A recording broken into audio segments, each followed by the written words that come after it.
믿음의 세 번째 거룩한 성품 시리즈 13번째 말씀인 믿음의 오늘 세 번째 말씀을 함께 나누겠고, 오늘 말씀의 제목은 믿음과 짝이 되는 것들, 이와 같은 제목을 가지고 이 시간에 말씀을 나누도록 하겠습니다. 우리는 지난 시간에 먼저 믿음이란 무엇인가, 믿음이 무엇인가에 대해서 먼저 6가지로 우리가 집중해서 함께 나눴습니다. 다시 한번 보시게 되면 믿음은 실제가 되게 하는 능력입니다. 여러분, 믿으면 그대로 됩니다. 믿음은 실제입니다. 믿음은 희망사항이 아니에요. 그냥 소망하는 게 아닙니다. 믿음은 바라는 것들이 실제가 되는 겁니다. 보이지 않는 것도 증거로 드러나게 하는 것이 믿음입니다. 그래서 믿음은 반드시 열매가 있습니다. 두 번째로, 믿음은 하나님을 신뢰하는 겁니다. 하나님을 신뢰한다는 것이 무엇일까? 성도 여러분, 내가 믿은 대로 되지 않아도 하나님 신뢰하십시오. 하나님이 하신 겁니다. 하나님이 하신 것은 완전합니다. 이게 믿음입니다. 내가 생각한 것과 달라도, 내 뜻과 계획과 달라도 하나님이 하셨음을 믿는 게 믿음입니다. 그렇게 하셨으면 다 이유가 있는 겁니다. 그렇게 하셨으면 하나님의 거기에 선하신 뜻이 분명히 있음을 믿으십시오. 이게 믿음입니다. 세 번째로, 믿음은 은혜를 받은 만큼 잘하고 채워집니다. 여러분, 은혜 받아야 됩니다. 우리 이럴 때 있죠. 은혜가 안 된다고. 아니에요. 안 된다고 안 되는 게 아니라고요. 믿음이 잘하려면 은혜 받아야 됩니다. 은혜 받지 못하겠다? 은혜가 안 된다? 그게 아니라고요. 그래도 은혜 받기를 사모하고 은혜 받으려고 마음을 여셔야 됩니다. 그러면 믿음이 풍성하게 채워집니다. 네 번째, 믿음은 이 땅에 항상 있는 겁니다. 우리 이 말씀을 잘 알죠. 믿음, 소망, 사랑, 이 세 가지는 항상 있는 것인데 그 중에 제일은 사랑입니다.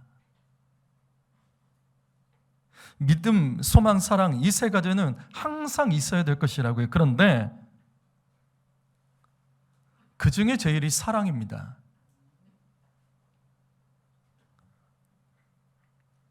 왜 믿음이 첫 번째가 아닐까요? 왜 믿음이 첫 번째가 아니죠? 분명 믿음, 소망, 사랑이잖아요. 믿음이 첫 번째인데 그 중에 제일이 사랑이라고 합니다. 왜 믿음이 첫 번째일까요? 여러분, 세상에도 소망이 있고 사랑이 있습니다. 모든 종교에는 다 희망과 사랑을 강조합니다. 맞죠? 그러나 성경에서 강조하는 희망과 사랑은 세상에서 말하는 것과 다른 겁니다. 그것을 다르게 만드는 게 믿음입니다. 믿음이 있어야지 우리가 가진 소망과 사랑이 세상 것이 되지 않는 거예요. 그래서 믿음이 첫 번째입니다. 다섯 번째로, 믿음은 기적의 도구입니다. 당연하죠? 믿음이 있어야 기적이 일어납니다. 여섯 번째로, 믿으면은 성령이 함께 하십니다. 믿으면 성령이 함께 하십니다. 믿는 사람은 성령 받아야 됩니다. 성령과 상관없는 믿음은 믿음이 아니에요. 여러분, 그래서 믿는 사람은 성령 받아야 됩니다. 여기까지 지난 시간 말씀이에요. 오늘은 믿음과 짝을 이루는 것에 대해서 함께 말씀을 나눌 겁니다. 성경에는 믿음과 짝이 되는 것들이 여러 가지가 나와요. 저는 그 중에서 오늘 3가지만 함께 나눌 겁니다. 첫 번째로, 믿음과 짝이 되는 것, 그것은 바로 회개입니다. 여기 마가복음 1장 15절 말씀 읽어볼까요?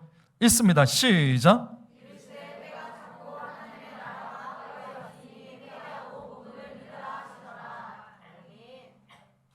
회개하고 복음을 믿어라. 회개와 믿음은 함께합니다. 믿음과 회개는 함께합니다. 여러분, 그럼 질문을 하죠. 믿음이 뭐죠? 믿음이 뭐죠? 믿음이 뭐죠?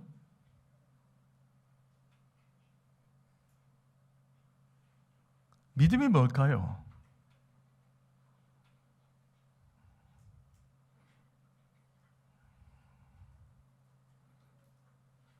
믿음은 어떻게 생기게 되죠? 자, 잘 들으세요. 이 원리를 한번 보시죠. 믿음은 하나님과 그 말씀으로 나를 채우는 겁니다. 그래서 믿음은 들음으로 나는 겁니다. 잘 이해하세요? 우리는 세상 것을 믿는 사람들이 아니에요. 믿음은 하나님을 믿는 거예요. 말씀을 믿는, 그걸 나를 채우는 거, 이게 믿음입니다. 그 회개는 뭐죠? 회개는 뭐죠?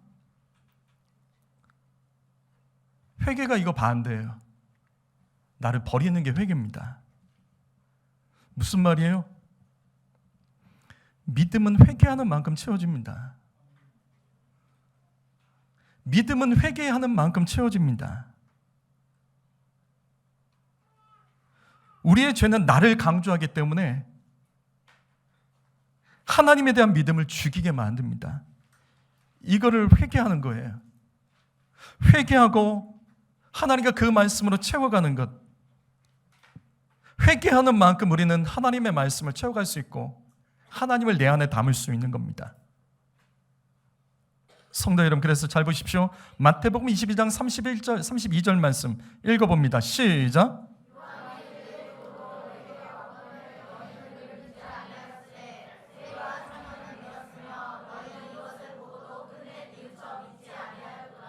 자, 보세요.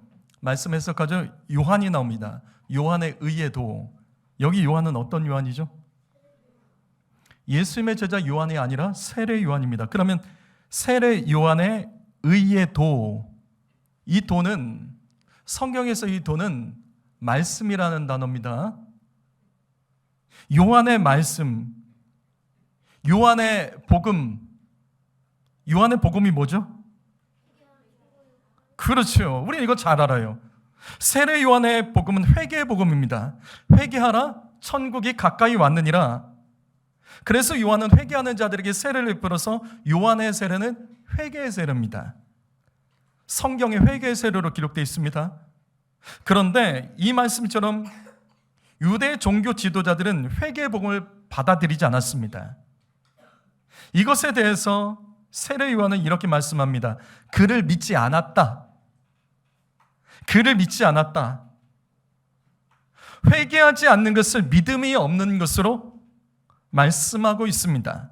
그러나 대신 세리와 창녀들은 믿었다. 어떻게? 뉘우쳤다는 거죠. 복음을 듣고 뉘우쳤다는 거죠. 그게 믿은 겁니다. 믿음은 회개랑 같이 갑니다. 하나님을 믿는 사람은, 말씀을 듣는 사람은 자신의 죄를 겸손히 회개합니다. 믿음이 있다면서 회개할 줄 모르는 사람, 내가 죄인인 것을 모르는 사람은 믿음이 없는 겁니다. 그래서 주님께서는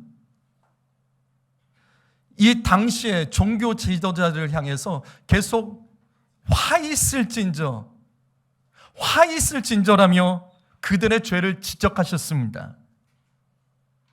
그들이 예수를 믿으면 회개했겠지만 믿지 않았기 때문에 회개하지 않았던 겁니다. 그래서 우리 주변에 보세요. 믿음이 없는 사람이나 믿음이 약한 사람들, 당신은 죄인입니다 라고 말하면 이 사람들이 이해를 못하죠. 세상 사람들이 이게 이해가 안 되는 거예요. 제일 이해가 되지 않는 게 이거래요. 죄인이라는 말이요. 죄인이라는 말을 이해하지 못한다는 겁니다. 우리는 누군가 전도할 때 우리는 죄인입니다 라는 말을 받아들이지 못하는 사람들을 만나게 되죠. 그 사람들은 받아들이지 못하기 때문에 믿음이 없는 겁니다. 믿을 수가 없는 거예요. 예수를 진짜 믿는 사람은 우리는 죄인입니다. 당신은 죄인입니다. 할 때 맞습니다 합니다. 그래요, 나는 이런 죄인입니다. 인정하는 자가 예수 믿는 자입니다. 죄를 인정하는 자, 회개하는 사람이 진짜 예수 믿는 사람입니다. 사도행전 20장 21절 말씀도 읽어볼까요? 읽어봅니다. 시작.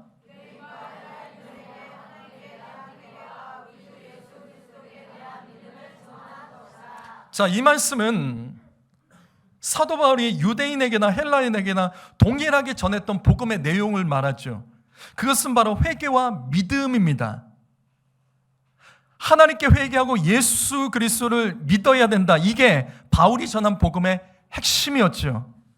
회개와 믿음, 회개와 믿음. 성도 여러분, 다시 반복합니다. 믿음은 하나님과 그 말씀으로 나를 채우는 거예요. 회개는 나를 버리는 겁니다. 내가 죄인이라는 사실을 날마다 인정하고 어떤 말씀인지 들으십시오. 내가 회개하지 못하는 만큼 말씀을 듣지 못할 겁니다. 내가 회개하지 않는 만큼 말씀이 충돌이 일어날 겁니다. 그러나 내가 회개하며 그 말씀에 자유함을 얻고 그 말씀을 채울 수 있을 거예요. 그래서 믿음이 자랄 겁니다. 말씀을 들어도 들리지 않고, 말씀을 듣지만 은혜가 되지 않고, 말씀을 들어도 나는 동의하지 못해. 믿음이 절대 자랄 수 없는 거예요. 믿음은 항상 회개와 함께 움직입니다.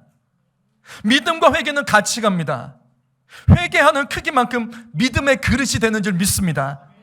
두 번째 볼까요? 믿음과 짝이 되는 것 두 번째, 그것은 바로 순종이죠. 요한복음 3장 36절 말씀 읽어보지요. 있습니다. 시작.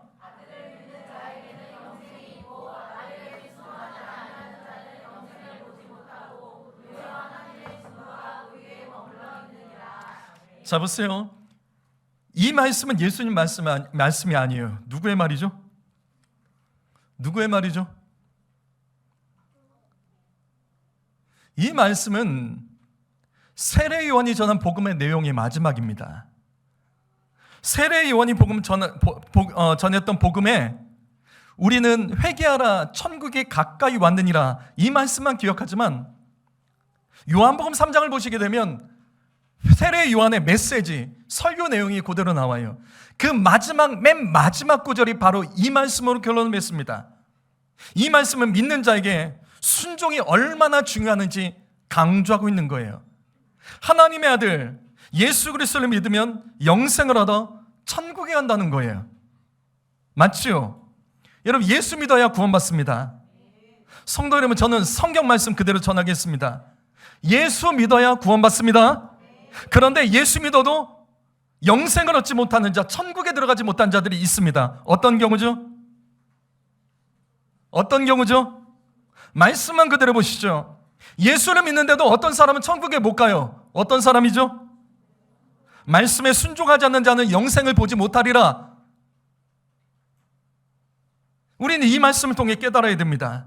성도 여러분, 순종이 없는 믿음은 영생의 능력도 없고 구원의 능력도 없습니다.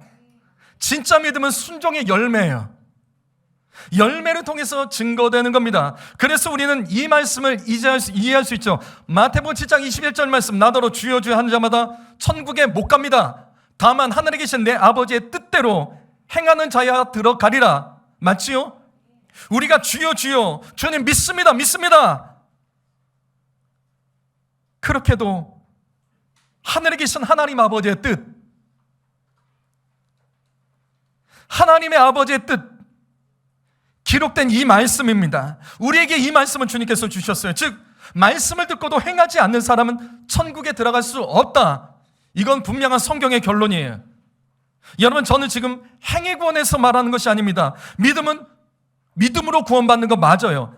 그러나 행함이 없는 믿음은 죽은 믿음이라는 성경 구절은 어떻게 설명해야 되는 거죠? 야고보서 2장 17절과 26절을 보시게 되면, 자, 행함이 없는 믿음 그 자체는 죽은 것입니다. 무슨 말이냐면 믿음도 똑같은 믿음이 아니라 죽은 믿음이 있다는 거죠. 그럼 죽은 믿음은 어떤 특징이 있나? 행함이 없어요. 그냥 믿어요. 믿는다면서 행함이 없어요. 믿는다면서 삶에서 나타나지가 않아요. 이 믿음은 실체가 없는 믿음, 죽은 믿음, 짝퉁 믿음, 가짜 믿음입니다. 이게 성경 말씀이에요. 그래서 로마서 1장 5절 말씀 읽어보지요. 읽어봅니다. 시작.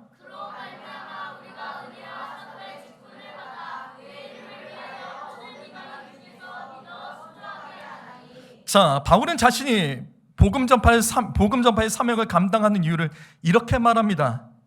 내가 복음을 전한 것은 모든 이방인들이 믿어 순종하게 하는 것, 그들이 이 복음을 듣고 믿고 순종하게 하는 것, 이 일을 위해서 자신이 사도직을 받았다라고 고백을 하죠. 이방인들이 믿어 순종하게 하는 것. 이 말씀을 세번역 성경으로 보면 조금 더 쉽게 이해됩니다. 세번역 성경을 보시게 되면 모든 민족이 믿어 순종하게 하려는 것. 내가 사도의 직분을 받은 것은 모든 민족이 이 복음을 듣고 믿어 순종하게 하려는 것이다. 초대교회 때 복음을 전파했던 사도들은 사람들이 복음을 믿게 하는 것이 목적이 아니라 믿고 순종하게 하는 것, 믿고 그 말씀대로 살아가게 하는 것, 여기까지가 복음이에요. 이처럼 믿음은 순종하게 갑니다. 그래서 로마서 말씀의 알파 오메가가 바로 이 말씀입니다. 로마서 말씀의 처음과 끝이 바로 이 말씀입니다. 바울은 로마서 1장의 시작에서 이와 같이 말씀을 시작해서 로마서 16장의 마지막에 이 말씀으로 다시 끝납니다. 읽어보시죠. 세번역 성경을 읽어보시죠. 시작.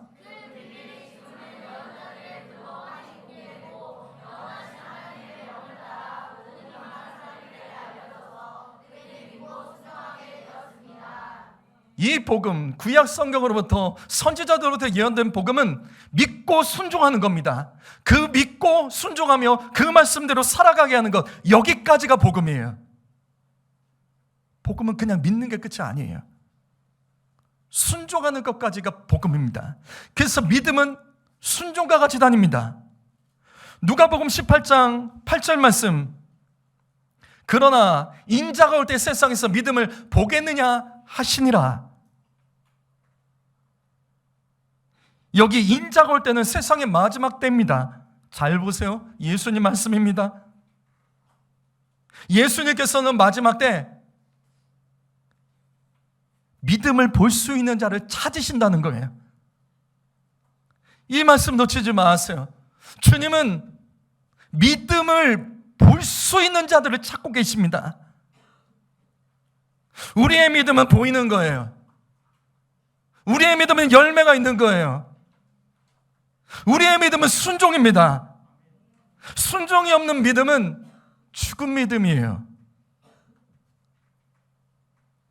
그리고 이 말씀은 어디서 나오는 말씀이냐면 밤낮 부르짖는 과부의 비유에서 나온 말씀이에요. 한 과부가 있어요. 원통이에요. 그것에 악한 관리가 있었어요. 그 재판장에게 가서 계속 자기의 억울함, 이거를 좀 갚아달라고 계속 구하는데 그 사람이 말을 안 들어요. 그래서 그 과부가 밤낮 이 재판장을 쫓아가서 나 좀 도와달라고, 나 너무 억울하다고, 내 원한을 갚아달라며 밤낮 졸라대는 겁니다. 그 말씀의 마지막 말씀이 바로 이 말씀입니다. 그렇다면 여기서 말하는 믿음은 이것도 해당되는 거죠. 인자가 올 때 세상이 이 믿음을 보겠느냐, 이 말씀은 부르짖는 기도를 말하는 겁니다. 부르짖는 기도를 상징하는 말씀이기도 해요. 맞습니다. 믿음은 어떻게든 보입니다. 믿음은 순종과 같은 겁니다. 믿는 사람은 날마다 부르짖어 기도합니다. 주님은 마지막 때에 부르짖어 기도하는 사람을 찾으시는 거예요. 믿음으로 부르짖어 끝까지 기도하는 사람을 찾으십니다. 여러분, 우리가 성경 말씀의 수많은 말씀 중에 성도에게 가장 중요한 계명이 있다면 그 말씀은 기도하라는 계명이에요. 왜? 기도가 능력이에요. 이 땅을 살아갈 때 기도의 힘으로 살아가야 되는 겁니다. 성도 여러분, 말세에 부르짖어 기도하는 일에 힘쓰십시오. 주님은 그런 자를 보기를 원하십니다. 오늘 이 말씀처럼 정말 믿음 있는 사람은 말씀에 순종하고 말씀대로 살아가야 된다는 것을 놓치지 마시기를 예수님의 이름으로 축복합니다. 마지막 세 번째로 믿음과 짝이 되는 것, 그것은 바로 선한 양심이죠. 선한 양심입니다. 이 교훈의 목적은 청결한 마음과 선한 양심과 거짓이 없는 믿음에서 나오는 사랑이거늘. 자, 보세요. 사도 바울이 이 말씀에서 청결한 마음, 선한 양심, 거짓 없는 믿음, 이걸 지금 강조하죠. 그렇다면 양심은 그냥 깨끗한 마음이 아닌 거예요. 이건 다른 거예요. 양심은 믿음도 아니에요. 뭔가 다른 거예요. 우린 여기서 선한 양심에 주목해야 됩니다. 선한 양심은 깨끗한 마음과 다른 겁니다. 선한 양심은 진실한 믿음과도 다른 거라고요. 그러면 양심이 뭐죠? 양심이 뭐죠? 자, 양심이 뭐죠?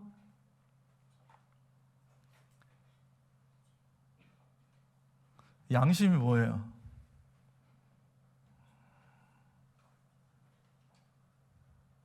자, 양심을 한번 해석해 볼까요?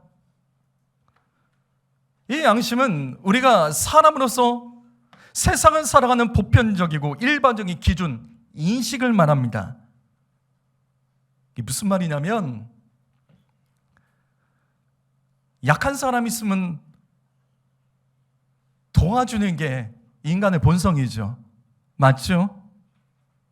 이게 보편적인 일반 사람들의 기준입니다. 그런데 아닌 사람들이 있더라고요. 나보다 약하니까 괴롭히는 사람들이 있습니다. 나보다 힘이 없으니까 함부로하는 사람들이 있습니다. 양심의 문제입니다. 제가 교회에서 자주 말하죠. 여러분, 내가 힘들다고 다른 사람 힘들게 하지 마십시오. 내가 아프다고 다른 사람을 아프게 하면 안 됩니다. 내가 아프고 힘들기 때문에 나는 그럴 수 있어. 아니라고요. 누군가는 아프고 힘들어도 참고 잘하는 사람이 있습니다. 왜 그러냐고 물으면 내 삶이 너무 힘들어서 나에게 어떤 일이 있는 줄 아냐며 그렇게 말하는 사람들이 있다고요. 아니요, 그렇게 하면 안 돼요. 다시요. 내가 상처받았다고 다른 사람은 상처 주면 안 되는 거죠. 내가 아프고 괴로우니까 다른 사람을 아프고 괴롭게 하면 안 되는 거죠. 내가 그만큼 아프고 힘드니까 나는 그럴 수 있지. 아니라고요. 다른 사람을 아프게 하고 힘들게 하는 건 절대로 정당할 수 없습니다. 양심의 문제죠. 뉴스를 보십시오. 우리는 뉴스에서 이런 뉴스 자주 봐요. 어떤 살인을 저지르거나 악한 범죄를 저지른 사람이 항상 똑같은 말 하죠. 둘 중에 하나예요. 술 먹은 거 아니면 세상에 대한 비판이죠. 부모 때문에 가정 환경이 안 좋아서, 삶의 환경이 안 좋아서, 어렸을 때 선생님이 나 괴롭혀서. 아니라고요. 아니라고요. 이게 양심에서 벗어난 겁니다. 모든 사람이 그렇게 살지 않습니다. 모든 사람이 힘들다고 그렇게 하지 않습니다. 모든 사람이 내가 힘들다고 다른 사람 힘들게 하거나 다른 사람 아프게 하지 않습니다. 이건 양심의 문제입니다. 그래서 우리는 이런 말 자주 합니다. 예수 믿는 사람이 어떻게 그렇게 살지? 저 사람 교회 다닌대. 우리 이런 말 자주 하죠. 그게 뭐예요? 그게 뭐예요? 기본적인 사람으로서의 양심도 없다는 거예요. 양심의 문제라는 거예요. 이처럼 성경은 사람의 양심에 대해서 자세히 기록하죠. 성경에서 악한 종류의 양심에 대해서는 이렇게 기록합니다.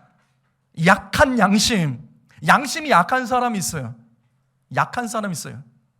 그래서 작은 것에도 실망하는 사람이 있고 작은 것에도 넘어지는 사람이 있어요. 죽은 양심이 있습니다. 양심이 죽어버렸어요. 양심의 기능이 없어요. 더러운 양심이 더럽혀진 사람이에요. 더러워요. 기준이 아주 더러워진 거예요. 그러니까 내가 중심이 된 거예요. 그러니까 내 마음이에요. 양심에 화인 맞은 사람, 화인 맞았다는 것은 무감각하다는 거예요. 양심이 기능을 하지 못하는 거예요. 양심에 감각이 없어요. 성경엔 이같이 악한 양심이 이같이 여러 종류로 기록되어 있습니다. 이 같은 양심의 특징은 믿음이 없는 사람들의 양심입니다. 믿음 있는 사람은 절대로 이런 양심을 가질 수 없습니다. 디모데전서 1장 19절 말씀 읽어보죠. 읽어봅니다. 시작.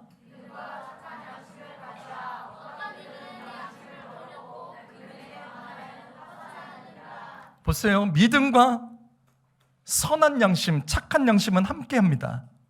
그리고 이 말씀 다시 보십시오. 양심에 문제가 있는 사람은 믿음에서 파손한 사람입니다. 양심에 문제가 있는 사람은 절대로 믿음이 온전할 수 없다는 거죠. 디모데전서 3장 9절 말씀, 깨끗한 양심에 믿음의 비밀을 가진 자라야 할지니. 양심이 깨끗한 사람, 그리고 믿음의 비밀을 가진 사람, 깨끗한 양심과 심오한 진리를 품은 믿음은 함께 가는 겁니다. 깨끗한 양심에서 심오한 믿음, 심오한 진리를 품은 믿음이 자라는 거예요. 좋은 양심은 좋은 믿음을 품게 만듭니다. 좋은 믿음은 반드시 좋은 양심을 가지고 살아가게 만듭니다. 성도 여러분, 그렇다면 저와 여러분의 양심은 어떻습니까? 저와 여러분의 양심은 어떻습니까? 예수 믿는 사람이 자기를 희생할 줄 모르는 것은 양심의 문제입니다. 결국 이건 믿음의 문제로 연결되는 거예요. 땅바닥에 쓰레기가 떨어져 있어요. 그럼 뭐 어떻게 해야 돼요? 주워야 되죠. 근데 안 줍죠. 그 넘어다니는 사람들 있죠. 제가 자주 봐요. 교회에서도 자주 봐요. 정말 자주 봐요. 쓰레기가 떨어져 있으면 줍는 게 기본적인데 아니라고요. 그거를 넘어다닌다고요. 식당에서 밥을 먹으면 내가 먹었던 자리 치워야 되는 것 아니에요? 근데 오늘도 보세요. 그리고 우리 주일날도 보시고 금요일도 보세요. 항상 어지럽히는 데 어지럽히죠. 부모 여러분, 그럼 가르치셔야 돼요. 그 양심의 문제입니다. 양심의 문제예요. 누군가 치워주니까, 누군가 치워지니까, 내 갔다 와보면 누군가 치워지니까 내 일이 아니라고 생각해요. 그 버릇은 그 삶 가운데 그대로 나타납니다. 약속을 잘 못 지킨 사람들이 있어요. 우리 주변에 보면 약속 참 잘 안 지켜요. 특별히 시간 약속 안 지켜요. 참 안 지켜요. 근데 미안하다는 말도 못 해요. 안 해요. 미안하다는 말 대신 핑계 대죠. 남들이 섬기는 거 잘 받아먹는 분 계세요. 근데 섬길 줄 모르는 사람도 있더라고요. 남들이 섬기는 거 받으면서도 나도 섬겨야 될까 봐 아예 처음부터 받지 않는 사람도 있더라고요. 부담되니까. 믿는 사람은 이렇게 계산하지 않습니다. 믿는 사람은 이렇게 자기가 이기적으로 살아가지 않습니다. 건강한 사람, 믿음이 건강한 사람은 그 양심이 선해서 절대로 그렇게 하지 않는다고요. 진짜 믿음은 그런 양심으로 살지 않습니다. 나의 믿음을 점검하시죠. 나의 양심을 통해서 나의 믿음을 볼 줄 아셔야 되는 거예요. 믿음은 나의 양심을 통해서도 볼 수 있는 겁니다. 디모데전서 1장 4장 1절과 2절 말씀 읽어보겠습니다. 읽어봅니다. 시작.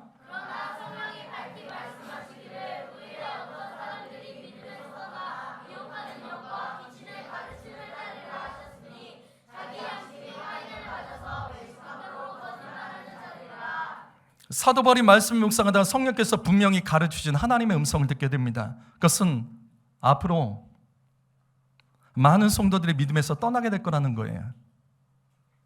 결국 그 사람들은 양심의 화인을 맞아서 그렇다는 겁니다.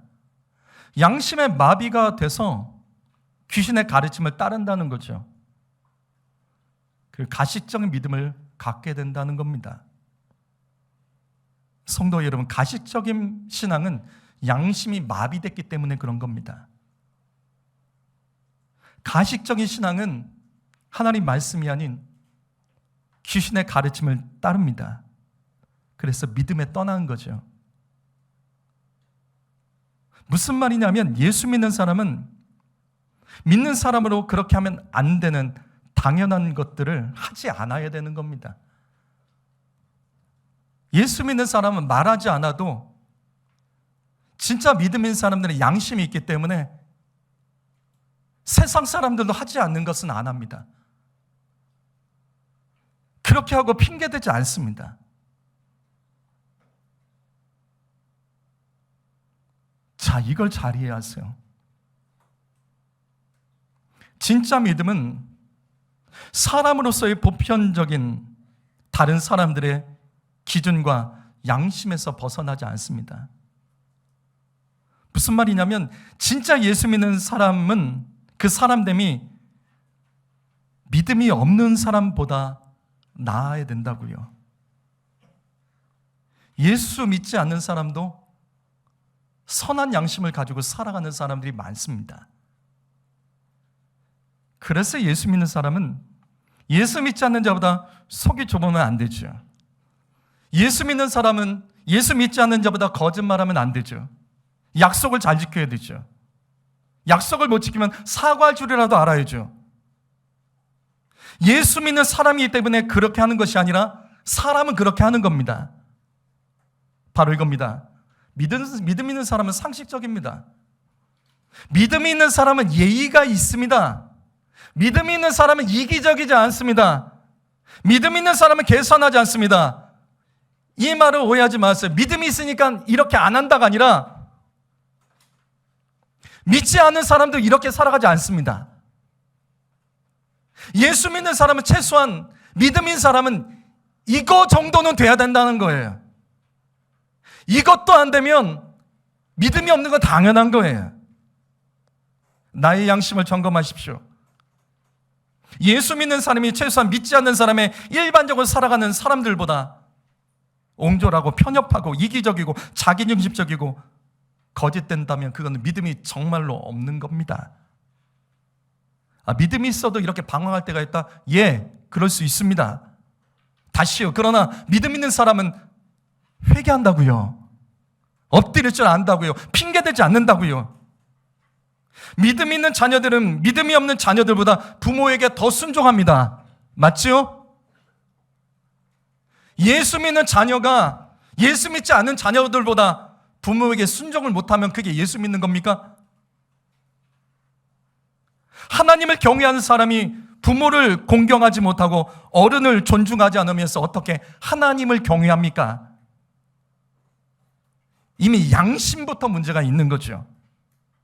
다시요. 믿음은 언제나 선한 양심과 함께 갑니다. 믿음은 사람됨이 기본입니다. 믿음은 세상 사람들이 봐도 아닌 건 아닌 겁니다. 그걸 아닌 것을 아닌 것으로 여기며 살아갈 줄 알아야 되는 거죠. 믿음 있는 사람의 기준이 아주 탁월하고 높고 그것을 말하고자 하는 게 아니에요.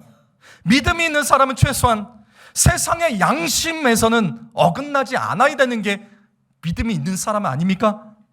이것도 안 되면 그 믿음을 믿음 있다라고 말할 수 있을까요? 사랑하는 성도 여러분, 우리는 스스로 많이 속입니다. 나는 믿는다, 나 하나님 믿는다 하면서도 우리의 삶의 현장과 내 언어와 내 표정과 내 삶에서 되어지는 현상들을 볼 때 우리는 예수를 믿지 않는 자보다도 못한 양심으로 살아갈 때가 참 많은 것 같아요.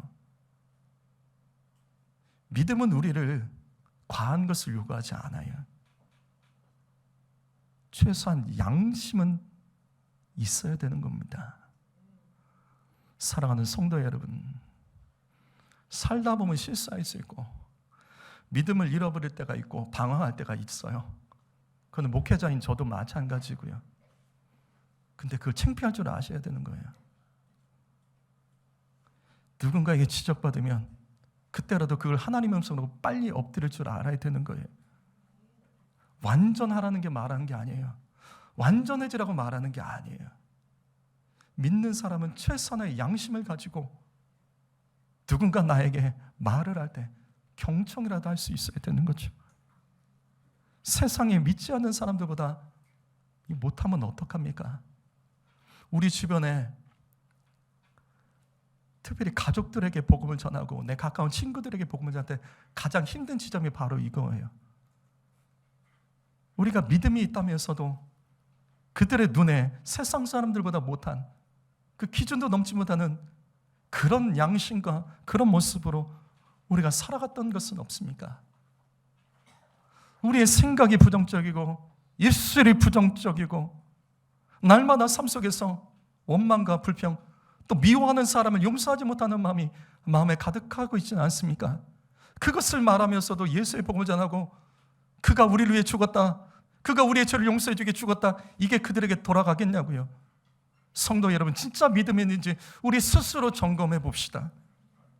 우리 스스로 믿음을 점검해 보며 믿음과 함께 있는 것들, 회개와 순종과 양심, 나는 어느 지점에서 부족한 것인지, 나는 어느 지점에서 모자란 것인지, 진짜 믿음이 나에게 있는 것인지 점검하며 날마다 주 앞에 겸손히 엎드리고 주의 도움으로 다시 믿음으로 일어나 승리하시기를 예수님의 이름으로 축복합니다. 기도하겠습니다.